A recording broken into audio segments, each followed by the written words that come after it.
Shalom, selamat siang. Perkenalkan, nama saya Dinamika Septianubis. Saya mahasiswi dari STD Stoya Malang. Di sini saya akan membahas tentang masalah bentuk kekerasan. Nah, yang pertama ialah asumsi. Marah. Marah adalah suatu pola perilaku yang dirancang untuk memperingatkan, pengganggu untuk menghentikan perilaku mengancam mereka. Orang yang marah saat mungkin melakukan kesalahan karena kemarahan menyebabkan kehilangan kemampuan pengendalian diri dan penilaian objektif mereka. Marah merupakan reaksi emosional yang dimiliki oleh semua orang. Meski demikian, marah berlebihan bisa memiliki efek negatif untuk kesehatan dan hubungan sosial. Nah, orang yang marah akan menyebabkan hal-hal yang mungkin tidak wajar lagi. Yang pertama ialah bisa jadi mereka ketika marah mereka memukul.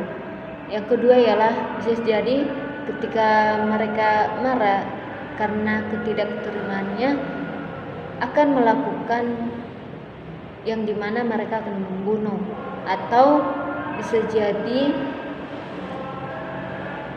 melemparkan barang ketika mereka marah.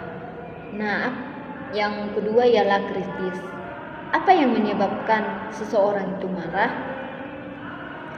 Nah, kemarahan seseorang itu bisa terjadi ada berbagai alasan.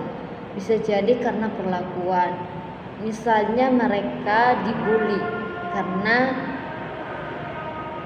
temannya ini melakukan hal yang mungkin tidak wajar.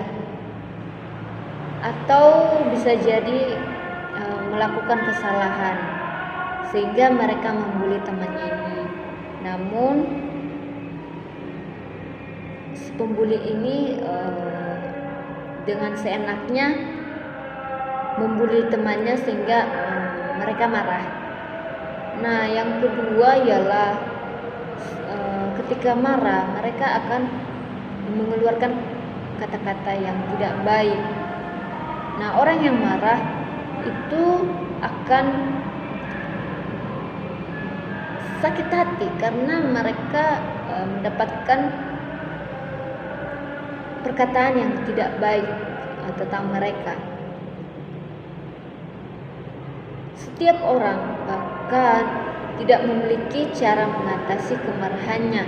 Salah satunya adalah memilih diam saat marah. Nah, yang kedua ialah kenapa orang ketika marah memilih untuk berdiam diri? Nah, ada orang ketika marah itu lebih baik berdiam diri gitu. Nah, orang yang lebih suka diam saat marah karena mereka tidak tahu cara marah.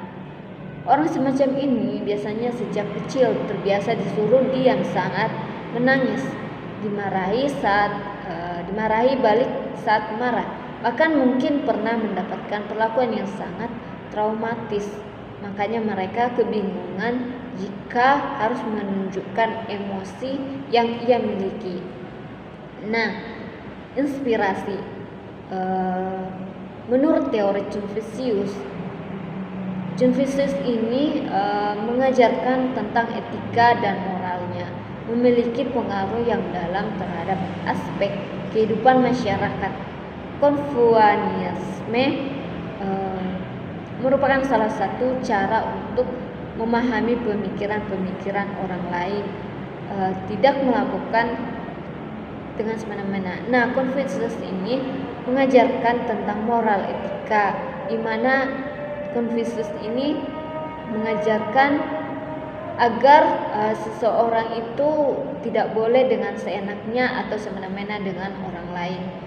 Nah, di sini saya akan memberikan tips untuk ketika kita saat marah. Nah, yang pertama ialah kelola stres. Kita harus bisa mengelola kemarahan kita. Yang terpenting ialah kita harus menenangkan diri kita saat kita marah.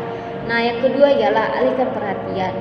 Kita harus duduk di tempat yang sunyi tanpa gangguan dari orang lain. Kita harus ke tempat yang lebih sunyi lagi tanpa ada orang satupun di tempat itu. Yang ketiga ialah kenali sumber amarah. Apa penyebab kita marah? Dengan siapa kita marah? Nah, yang keempat ialah ketika kita marah, kita harus berhati-hati, karena ketika kita marah kita akan melontarkan kata-kata yang tidak baik dan mengatakan perkataan yang negatif. Nah, yang kelima ialah hindari menyalahkan orang lain. Kondisi ini tersebut justru dapat memancing ketegangan yang lebih besar. Nah, sebagai kesimpulannya ialah dalam hal ini dapat disimpulkan bahwa kemarahan seseorang pasti ada penyebabnya, yaitu sesuatu hal yang membuat seseorang itu marah. Dia pasti melakukan hal-hal yang di luar kendalinya, dan cara menghadapi kemarahan tersebut salah satunya adalah berdiam diri agar tidak ada kekerasan di antara mereka. Akan tetapi kemarahan tidak boleh juga disimpan terlalu lama, karena akan menyebabkan stres yang akan melakukan hal-hal yang negatif yang ada pada dirinya. Sekian dari pembahasan saya. Terima kasih, Tuhan Yesus memberkati.